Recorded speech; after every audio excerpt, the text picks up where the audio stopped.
pés nos teus sapatos.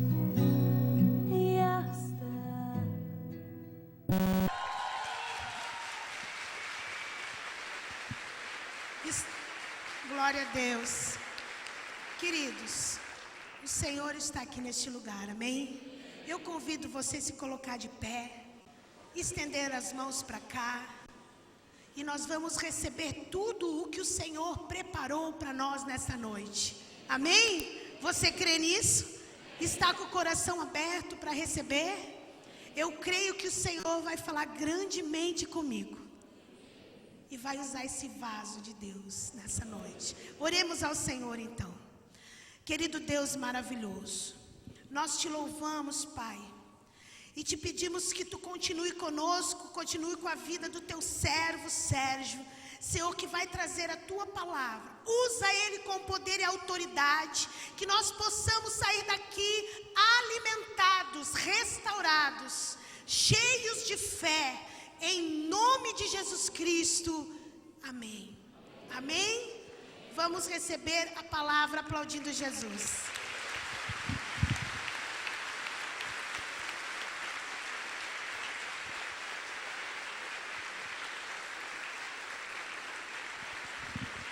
Glória a Deus, é para Ele, é para Ele. Toda a honra e toda a glória sempre é para o Senhor Jesus, aleluia. Glória a Deus, aleluia, aleluia. Glória a Deus. Santo é o seu nome, Senhor. Aleluia, aleluia. Oh, glória a Deus. Aleluia.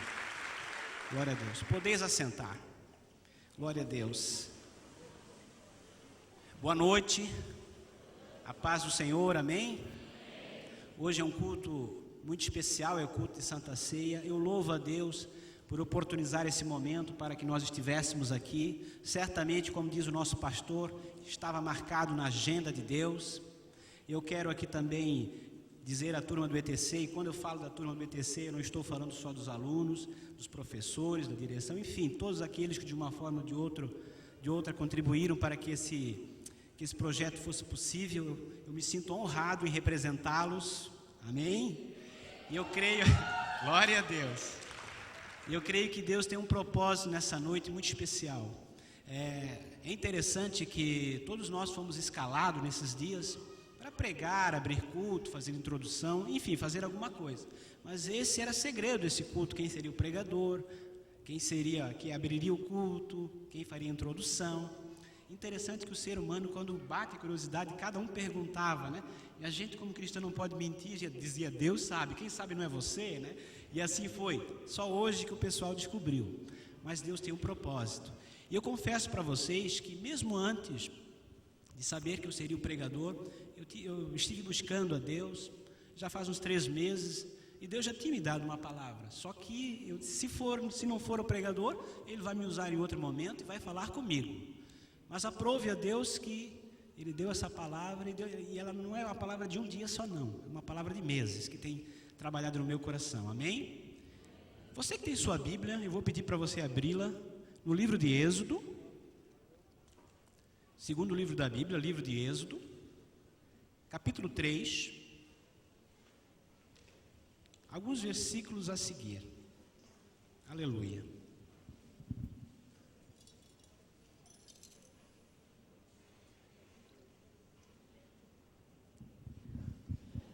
Louvado seja o Senhor. O tema dessa mensagem é a sarça de Deus. Diga para um irmão que está no seu lado: você é uma sarça de Deus. Aleluia. Você é uma sarça de Deus, igreja. Eu passo a ler então Êxodo capítulo 3, versículos 1 a seguir. E apacentava Moisés o rebanho de Jetro, seu sogro, sacerdote em Midian, e levou o rebanho atrás do deserto e veio ao monte de Deus, a Horebe. E apareceu-lhe o anjo do Senhor em uma chama de fogo, no meio de uma sarça, e olhou, e eis que a sarça ardia no fogo, e a sarça não se consumia. E Moisés disse: agora me virarei para lá, e verei esta grande visão, porque a sarça não se queima. E vendo o Senhor que se virava para lá, a ver, bradou a ele no meio da sarça e disse: Moisés, Moisés. E ele disse: eis-me aqui. E disse: não te chegues para cá, tira os teus sapatos de teus pés, porque o lugar em que tu estás é terra santa. E disse mais: eu sou o Deus de teu pai, o Deus de Abraão, o Deus de Isaque e o Deus de Jacó. E Moisés encobriu o seu rosto, porque temeu olhar para Deus. E disse o Senhor: tenho visto atentamente a aflição do meu povo, que está no Egito, e tenho ouvido o clamor por causa dos seus exatores, porque conhecia suas dores. Portanto, desci para livrá-lo da mão dos egípcios e fazê-lo subir daquela terra a uma terra boa e larga, a uma terra que mana leite e mel, ao lugar do cananeu, do Eteu, do Amorreu, do Ferezeu, do Eveu e de Jebuseu. E agora eis que o clamor dos filhos de Israel chegou a mim, e também tenho visto a opressão que os egípcios os oprimem. Vem agora, pois, e eu te enviarei a Faraó, para que tires o meu povo, os filhos de Israel, do Egito. Então Moisés disse a Deus: quem sou eu para que vá a Faraó e tire do Egito os filhos de Israel? E Deus disse: certamente eu serei contigo, e isto te será por sinal que eu te enviei. Quando houveres tirado este povo do Egito, servireis a Deus neste monte. Amém, até aí está bom.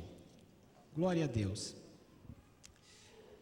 Deus, nesse ano, trabalhou muito na nossa vida, durante a Escola Teológica Calvário.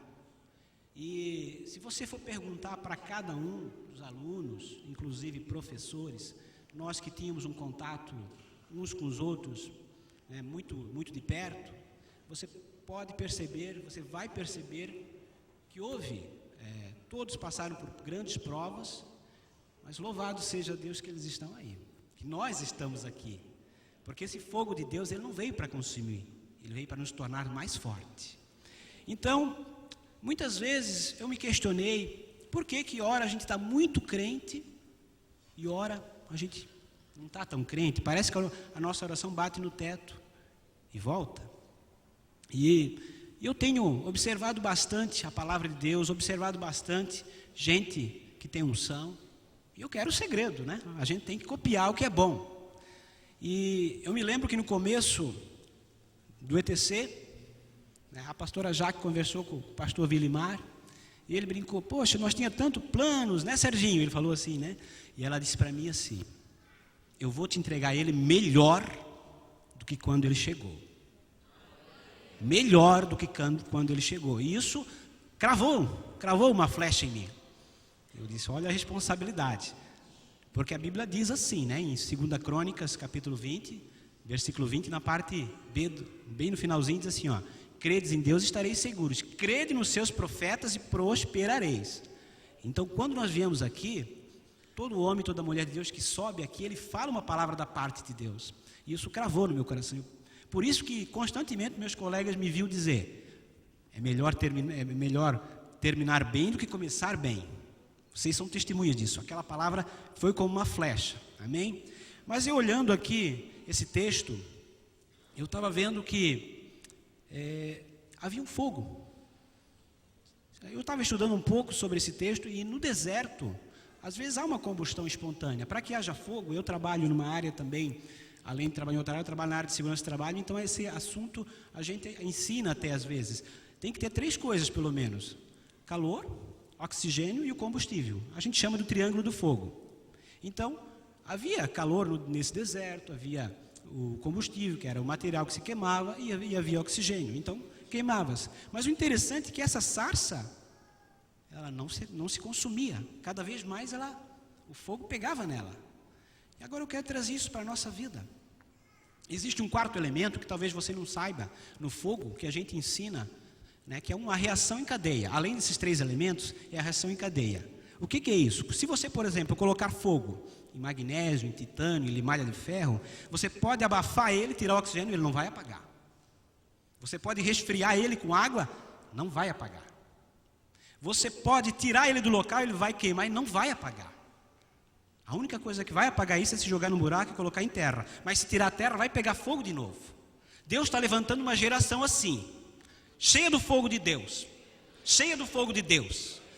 que não é qualquer coisinha que vai abafar o poder de Deus. Alguém falou hoje, não, eu não quero mais ir para a igreja. Não é qualquer coisinha que vai te resfriar e vai jogar uma água fria e você vai parar. Não é qualquer coisinha que diz, eu vou sair da igreja.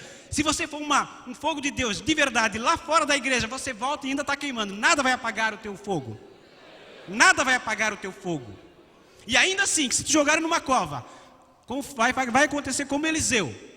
Só os ossos deles tinham unção e reviveu o morto que estava lá. Porque há um poder de Deus, há uma unção. O fogo de Deus, ele é assim. Então, ela é a reação em cadeia. Quando começa a pegar fogo num, é um braseiro. Aleluia. E Moisés, ele, por anos, ele fugiu de Deus. Foi treinado por 40 anos no Egito. Outros 40, ele saiu do Egito e foi para Midian. E eu fico a pensar, 80 anos, né, pastor? 80 anos. Parece que não tem mais propósito nenhum. E eu louvo a Deus por isso, porque a primeira coisa que nós temos que fazer para que esse fogo de Deus não se apague na nossa vida, Deus me mostrou nesse texto, no versículo 1, é estar no lugar certo, estar no tempo de Deus e um propósito de Deus na minha e na tua vida. Essas três coisas, no versículo 1 está aqui, ó. E apacentava Moisés o rebanho de Jetro, seu sogro, sacerdote Midian, e levou o rebanho atrás do deserto, ao monte de Deus. Esse monte de Deus hoje significa igreja. Quando você está no local certo, na igreja, é o monte de Deus, é o Horeb, é onde Deus fala contigo. E se preciso for, ele usa até uma sarça. A sarça, para quem não sabe, é um espinheiro que ninguém dá valor, é uma árvore baixinha, cheia de espinho. Se você chegar nela, ela vai te ferir. Deus pega essas sarças. Assim, gente como eu e você, que às vezes somos cheios de defeito, e de repente, quando Ele coloca o fogo dele na tua vida e na minha vida, a unção vai pegar. Nada vai apagar essa sarça. E Deus vai te usar para falar com a igreja, com quem quer que for. Porque o eu sou, o Deus de Abraão, de Isaac, de Jacó, Ele usa quem Ele quer, como Ele quer, na hora que Ele quer. Esse é o Deus que eu e você servimos. O Deus eu sou, aleluia. Então a primeira coisa, nós temos que estar no local certo. O local certo. Moisés, ele estava no monte de Deus. O monte Horeb, ele fica numa península do Sinai, onde tem uma cadeia de montanhas. Foi onde Deus revelou os maiores segredos a Moisés. Tabernáculo, enfim, falou tudo que tinha que falar, as leis. E tudo que você vê no Pentateuco vai estar escrito. Deus revelou ali, nesse monte. E o Monte Sinai, eu poderia botar até um S atrás, né? É um monte dos sinais. Os sinais de Deus, na minha e na tua vida. Quando Deus te coloca na igreja, no monte de Deus, Ele começa a te dar alguns sinais. Só que às vezes nós não entendemos. Por quê? Porque às vezes o nosso coração não está muito pronto. A segunda coisa que eu vejo aqui, para estar no local certo, tem que atravessar um deserto. Moisés, ele atravessou o deserto para chegar nesse monte. Quantas vezes nós temos ouvido falar palavras sobre deserto? Quem não passou um deserto? Como nós ouvimos, deserto é lugar de passagem. Mas quem tem o fogo de Deus não vai desistir. Ele tem aquele quarto elemento, a reação e cadeia. E eu poderia dizer que esse quarto elemento é o quarto homem da fornalha, aleluia, que não queima. Aleluia. E quando você passa pelo deserto, você vai sair muito mais forte. Para estar no lugar certo precisa de esforço. Ele teve que subir o monte, com as ovelhas do sogro ainda. Subir junto. Nós estamos aqui na igreja, no lugar certo, subindo junto, todos. O nosso alvo é o céu. Já não sou eu quem vivo, mas Cristo que vive em mim. Muitas vezes nós louvamos a Deus, falamos coisas maravilhosas, e tem hora que o Espírito Santo fala comigo, isso é de coração? Será que é da boca para fora? Ou é do coração do homem para o coração de Deus? Deus fala comigo, tem hora que eu não consigo contar algumas coisas. Porque nós temos que ser verdadeiros, Deus ama um coração sincero. E eu fico pensando, eu estou nesse patamar, então Deus, Ele é Deus que quer um coração sincero. E precisa de esforço. Para estar no local certo, no monte de Deus também, saber que a ovelha ela gosta de boas pastagens. E é no monte de Deus que tem as boas pastagens. Há uma diferença entre conhecer o Salmo do pastor e conhecer o pastor do Salmo 23. Há uma grande diferença. Há uma grande diferença. Às vezes nós nem sabemos recitar o Salmo 23, nós falamos, o Senhor é meu pastor. Mas tem um o ali, né? O Senhor é o meu pastor. O meu pastor. Esse o faz toda a diferença. Deitar-me faz em verdes pastos e guia-me mansamente a águas tranquilas. Refrigera minha alma. Guia-me nas veredas da justiça por amor ao teu nome. Ainda que eu passasse pelo vale da sombra da morte, pode acontecer isso.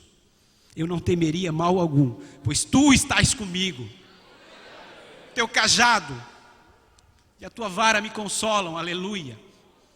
Deus, Ele é o nosso Consolador. E depois disso, no 5 é interessante. Preparas para mim uma mesa diante dos meus inimigos. Poderia dizer, se fosse eu que escrevesse esse salmo, eu diria, diante dos meus amigos.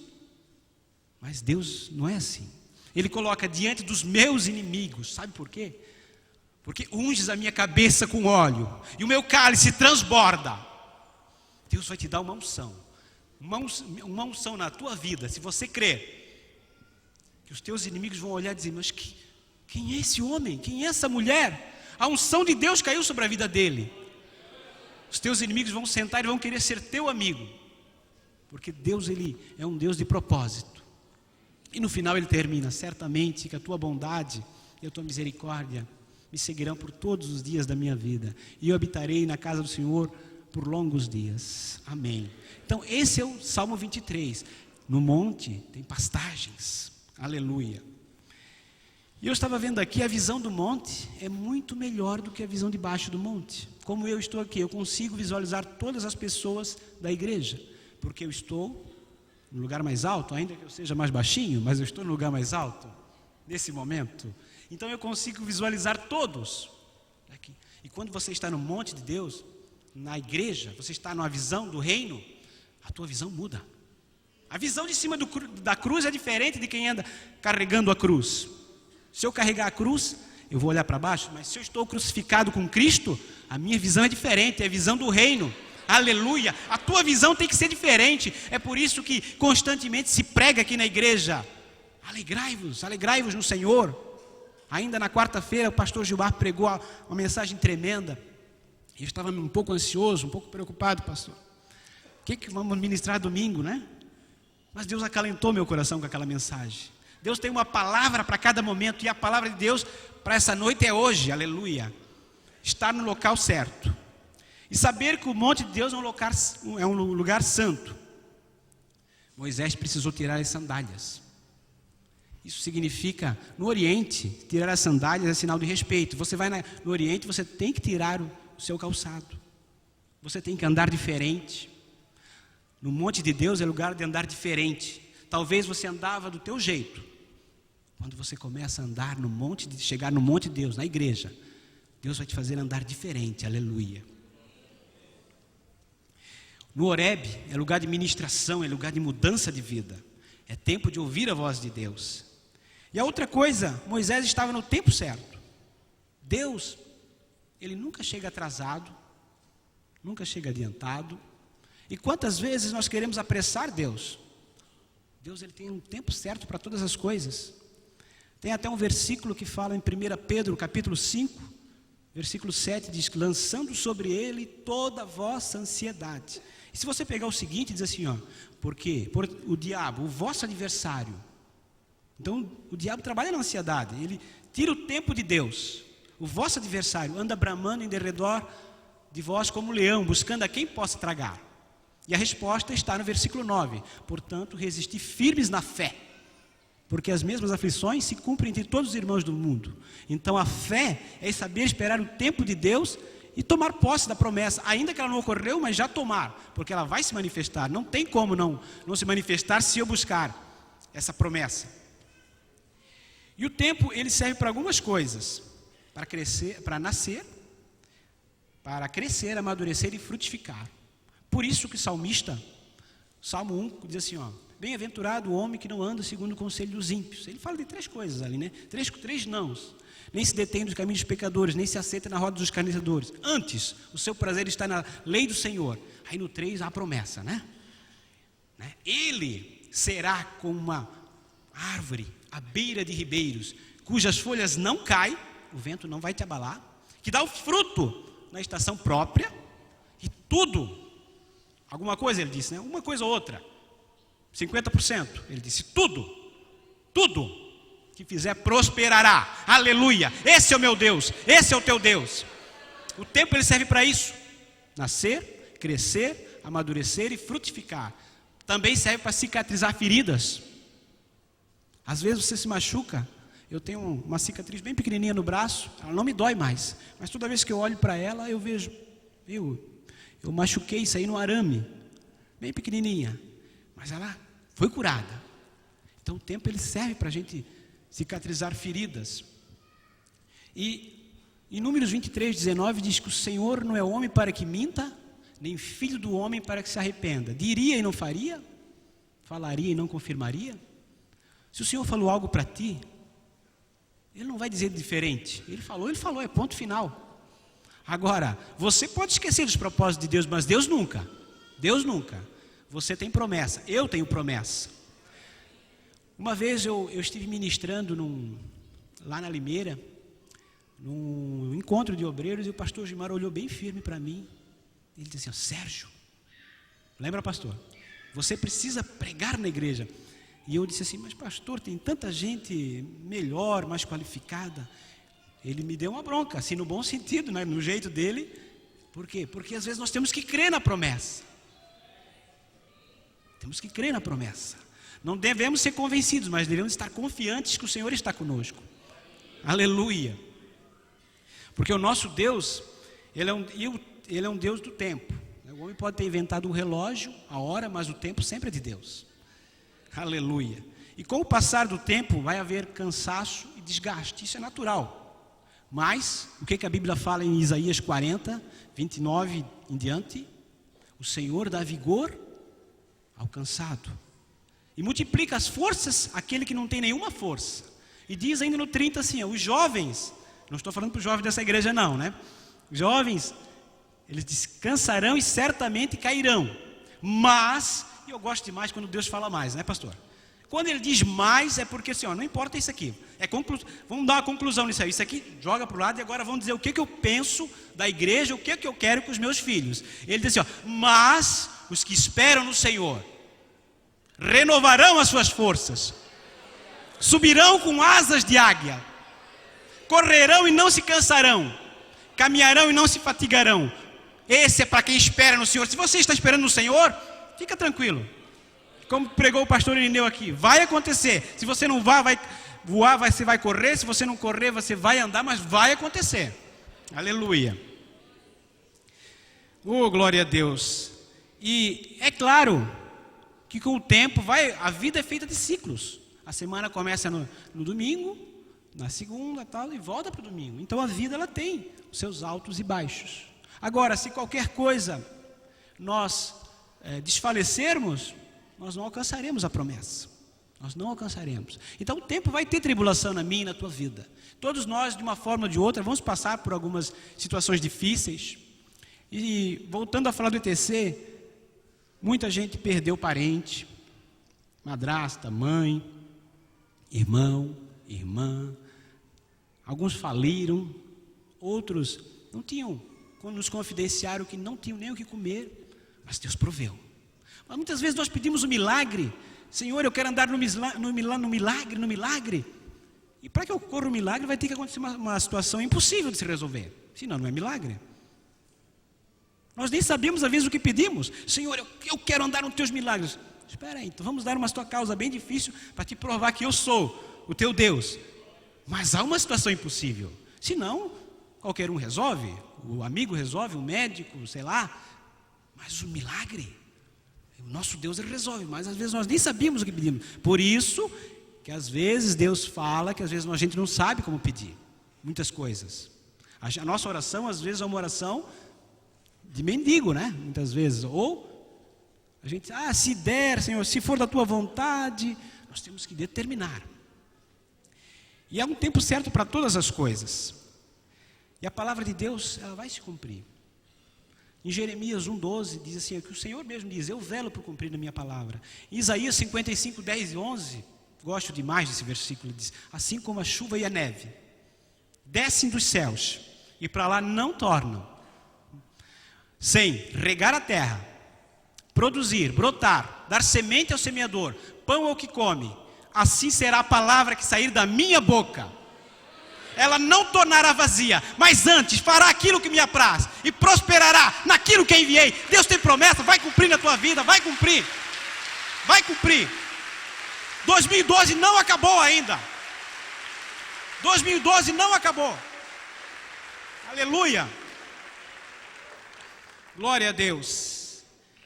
Além de, para nós estarmos com o fogo de Deus, buscando a Deus, cheios do Espírito Santo, além de estar no lugar certo, no tempo de Deus, no tempo certo, nós temos que estar sensível ao propósito de Deus.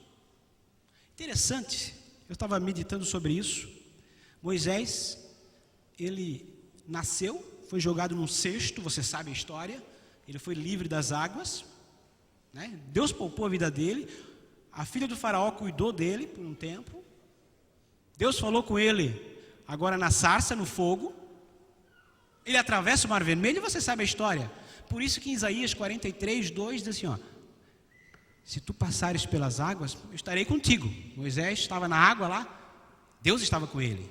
Os rios não te submergirão. Moisés atravessou o Mar Vermelho, não se afogou.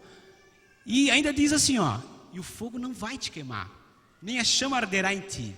O fogo de Deus, ele não veio para me consumir nem te consumir, mas pelo contrário, para nos provar e nos deixar muito mais forte. Aleluia.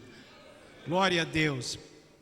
Então, mas como saber o propósito de Deus na minha vida e na tua vida? Quantas vezes eu pergunto assim: Deus, o que tu queres comigo? Espera no Senhor. Aqui, ó. Tudo que eu e você precisamos está aqui. Então, quando Moisés, ele entendeu que Deus tinha um propósito com ele, ele foi grandemente usado no final da sua vida. Mas enquanto ele fugiu de Deus, o que aconteceu? Ele não foi príncipe do Egito. Não foi príncipe do Egito. Lá em Midian, ele nem era um sacerdote. Ele pegava só as ovelhas do sogro. Ele vivia uma vida medíocre, se podemos assim dizer. Mas a partir do momento que Deus o chamou, Deus disse para ele: olha, eu serei contigo.